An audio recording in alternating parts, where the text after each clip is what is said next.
Hello everyone, welcome to The Old Man and the Read. My name is Jerry. Today I'm going to discuss the books I read in the month of March.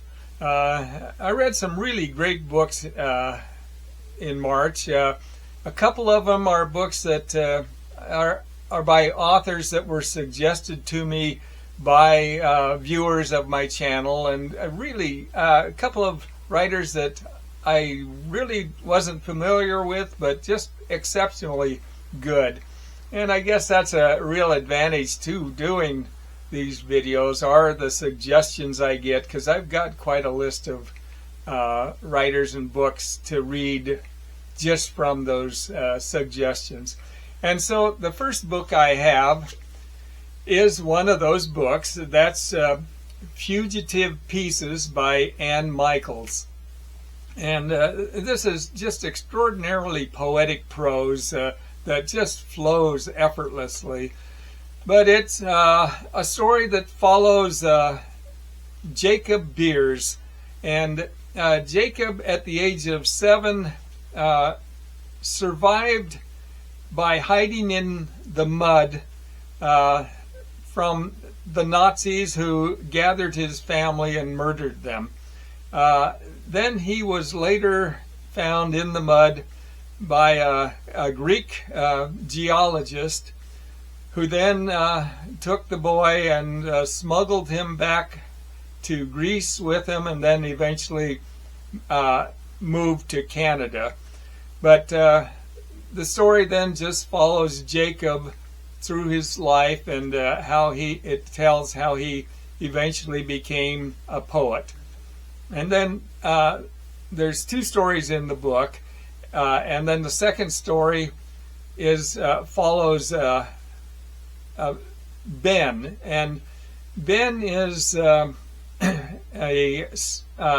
son of survivors from the Holocaust, and the story follows Ben through his life, and he eventually becomes obsessed with the poetry of Jacob Beers, and so he then goes to Greece and discovers some of the secrets about Jacob Beers.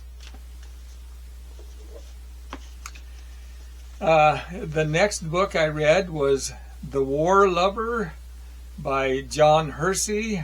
This is a writer. I've read quite a number of his books. And this follows Buzz Morrow, and he's a pilot of a B-17 Flying Fortress, and his only real interests seem to be in war and flying, and outside of that, not much. But the story is told by his co-pilot, Charles Bowman. And the story takes place in the days before D-Day, leading up to D-Day, and about the bombing raids that were conducted over Germany. But the story is a little confusing. It goes into various asides and events in England, and then quite a bit on the love life of the co-pilot Charles Bowman. But it's a good story, and it leads to just a very dramatic conclusion. The next book is Gnostic Gospels by Elaine Pagels, and this is a nonfiction, and it's the Gnostic Gospels are ancient texts that were discovered in 1945 at a place called Nag Hammadi in Upper Egypt. But among the beliefs of the Gnostics that they had was that a priest was not necessary to find God, and enlightenment was an entirely personal thing. And they believed that Jesus was not divine, but an ordinary man with just an extraordinary message. And they also did not believe in resurrection of the flesh. So it's a really interesting book, and Pagels describes how the early Christians during this period were far more diverse than they are today.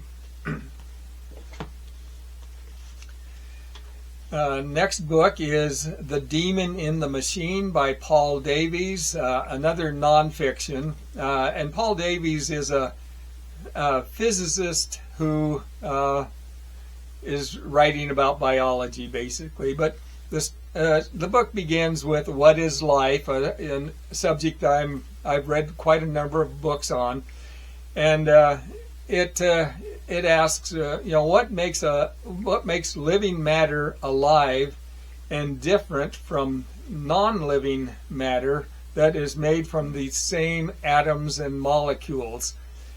And then Davies delves deeply into the extraordinary complexity of living things, and he talks about the just really incomprehensible amount or number of actions that take place at the cellular level itself. And one of the things he points out is that with all of the enormous advances that have been made in biology, that's only made the mysteries even deeper. The next book is Attending Marvels, a Patagonian Journal by George Gaylord Simpson. And the story begins, Simpson arrived in Buenos Aires in 1930, just as the first acts of a revolution began. So he had to wait a period of time, but eventually order was reestablished, and then he was able to organize an expedition to go out searching for fossils. Now Simpson was a young man at the time, and the book is basically like a diary of his just extraordinary journey into Patagonia, and he talks about the prehistoric fossils he's found. Many of them have been buried for millions of years, and he also describes the beauty of the Patagonian wilderness and talks a lot about the people he met. The next book is Chess Story by Stefan Zweig, another writer that I discovered from a suggestion by a viewer, and is an exceptionally good writer. I'm definitely going to be reading more of his work.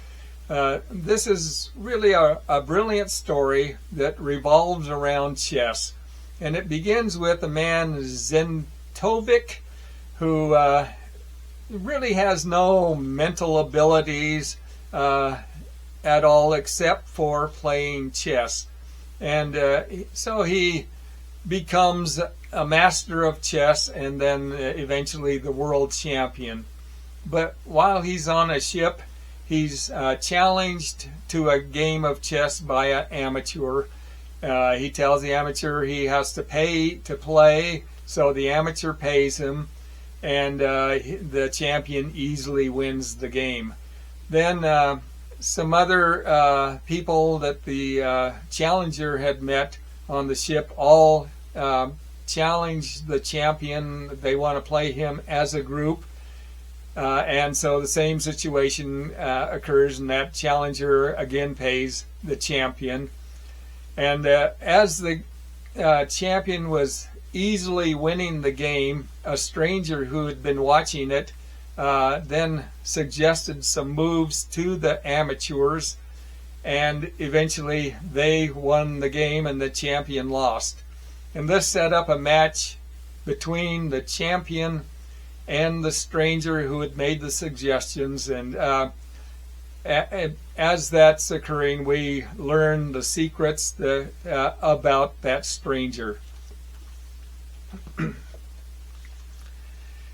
Next book is Four Seasons in Rome by Anthony Doerr. And the story is about his winning the Rome Prize and going to Rome for a year. But he learned about this on the day of his when his twin sons were born. So anyway, about the prize involves an apartment in Rome, a studio at the American Academy, and then a year's wages so that he can write in that studio in Rome. So when his twins are about 6 months old, he then sets out to Rome and flies from Boise to Rome and starts staying in Italy. And it's really a great story about his inability to really learn Italian and his attempts to try to communicate with the people. He talks a lot about his twins and trying to raise his twins as the same time as he's trying to accomplish things in Italy, and about their activities, seeing the sights in Rome. And then he talks a lot about some significant events that happened in Italy while he was there. And the final book I have is Poet's Choice, edited by Paul Engel and Joseph Langland. And this is really a fantastic collection of poems by about 100 poets. And it gives just a whole range of poetry. And after each poem, the poets have selected a poem to be written in the book, and after each of the poems, then there's a little snippet by the poets themselves about that poem or about them, or just a little something about the poetry that they write. And it really made for a great read, but a great book of poetry. So those are the books I read in March. I want to thank you for watching, and maybe I'll see you on another video. Thanks.